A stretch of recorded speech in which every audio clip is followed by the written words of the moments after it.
Jangan lupa like, komen, dan subscribe channel YouTube TVRI Bengkulu dan nyalakan lonceng notifikasinya.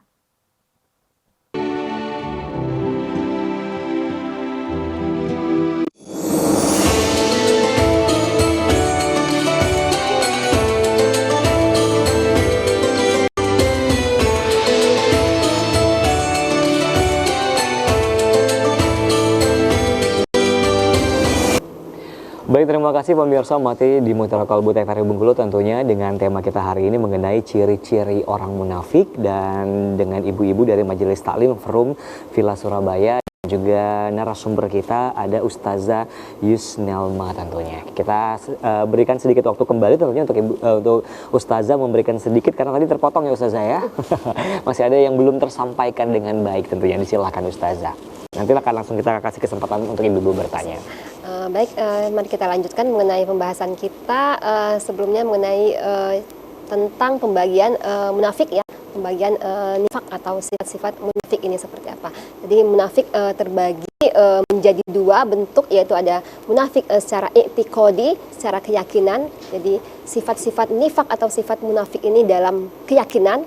Yang kedua ada munafik dalam amali, dalam perbuatan saja tanpa adanya munafik dalam keyakinan. Jadi munafik yang paling ditakut, yang paling mengerikan atau yang paling berbahaya yaitu munafik secara i'tiqadi, secara keyakinan. Karena orang munafik yang munafik i'tiqadi atau keyakinan ini disebut dengan munafik akbar, yang besar, yang sangat berbahaya gitu. Karena dia jelas memusuhi atau mengingkari Allah Subhanahu wa Ta'ala, namun zohirnya atau nampaknya dia baik atau Islam seperti itu. Nah, yang munafik amali itu perbuatan ini orang yang melakukan sifat-sifat nifak. Misalnya dia melakukan sesuatu yang bertentangan dengan agama, tetapi dia meyakini kalau itu salah, tetap mengimani Allah Subhanahu wa Ta'ala. Misalnya dia kan disebutkan dalam hadis ya ibu-ibu semua ya, pemirsa yang dirahmati Allah, ayatul munafiqi salasun, idza hadatsa kadzaba, wa idza wa'ada akhlafa, wa idza tumina khona. Jadi ciri-ciri orang munafik itu ada 3. Yang pertama, jika dia berbicara dia berdusta. Jika dia apalagi ibu berjanji mengingkari. Ketika dia diberi amanah dia berkhianat. Nah, ini dimasuk dalam kategori munafik yang amali atau munafik yang perbuatan. Selama dia meyakini Allah Subhanahu wa Ta'ala sebagai Allah, sebagai Tuhan, dan mengimani kalau perbuatan tersebut salah, tetapi dia melakukannya, ini masuk dalam kategori yang munafik sohir, kecil seperti itu. Jadi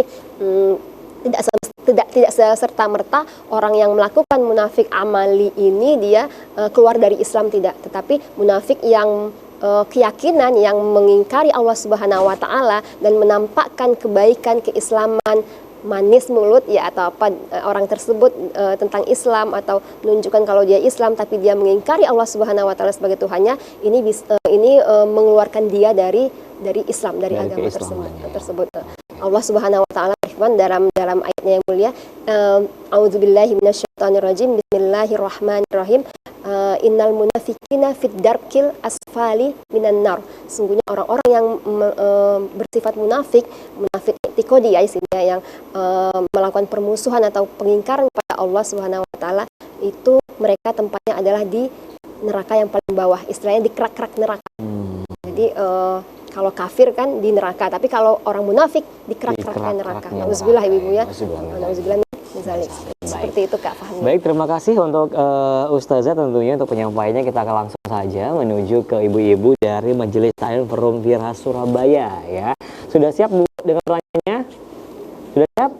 Waduh, siap. Ya, mikrofon nih, boleh silakan. Langsung saja. Bismillahirrahmanirrahim.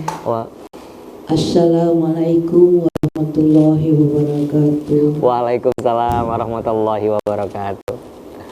Ustadz, Pak, saya mau tanya, ciri orang munafik tuh di sini lain katanya, di sini lain bicaranya, tapi hatinya tertusuk dengan kita, tapi dia terasa kayak benci kayak dengan kita. Apa itu disebabkan orang munafik itu Pak? Oke, cukup. Sudah tuh Pak. Dia seorang agama Islam. Iya. Dia Islam, tapi sembayangnya enggak. Kerjanya puasa enggak. Itu apa dibilangkan orang musafir itu Pak? Musafir. Musafir apa? Iya. Apa itu? Cukup situlah pertanyaan saya. Iya, baik. Dengan Ibu siapa namanya Ibu? Ibu Hajah Tuti Haryati. Hajah Tuti Haryati, ya baik, luar biasa pertanyaannya. Itu ada 2 pertanyaan sekaligus Ustazah. Yang pertama mungkin di lain, hati di lain, di perbuatan di lain, itu termasuk ciri-ciri orang munafik atau bukan? Ataupun juga ada orang yang ada yang tidak sembahyang, ada yang tidak puasa gitu. Itu termasuk orang yang musafir atau seperti apa tuh? Itu pertanyaannya mungkin, silahkan. Ibu siapa? Ibu Tuti. Ya. Ibu Tuti. Itu yang dirahmati Allah Subhanahu wa taala. Allahumma sholli ala sayyidina Muhammad wa ala ali sayyidina Muhammad. Pertanyaannya apakah orang yang di luarnya baik terus di dalamnya buruk seperti itu, apakah dia munafik?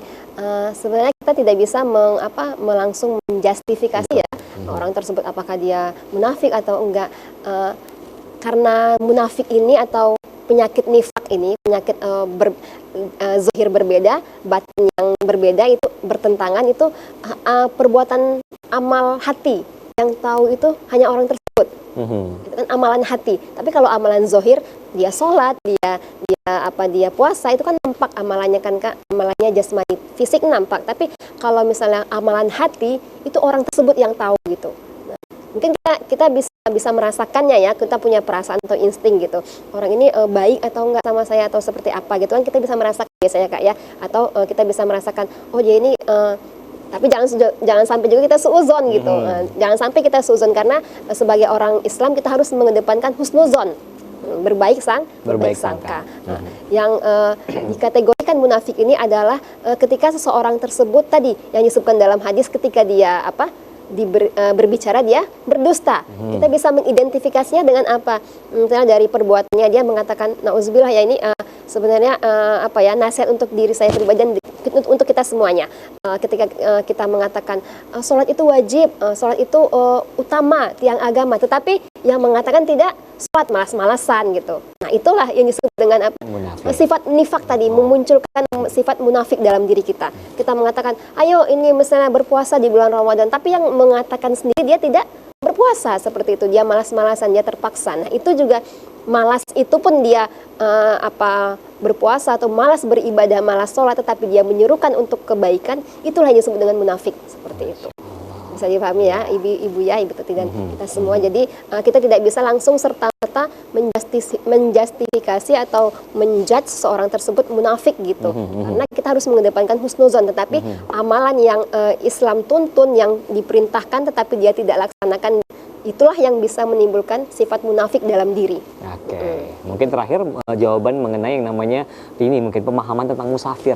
Musafir ya. Musafir itu ibu orang yang berpergian jauh dan diperbolehkan untuk misalnya meringkas atau misalnya sholatnya diringkas atau dijamak. Itu ketentuannya ya Kak ya, Kak Fahmi dan Ibu. Meringkas ya, bukan meninggalkan ya Bu? Bukan meninggalkan, bukan berarti ketika musafir dia nggak sholat, boleh sholat, enggak Ibu. Dia tetap melakukan sholat. Sholat itu kewajiban yang tidak akan pernah luntur selama kita hidup sampai kita wafat gitu. Jadi tidak ada alasan untuk kita meninggalkan sholat gitu.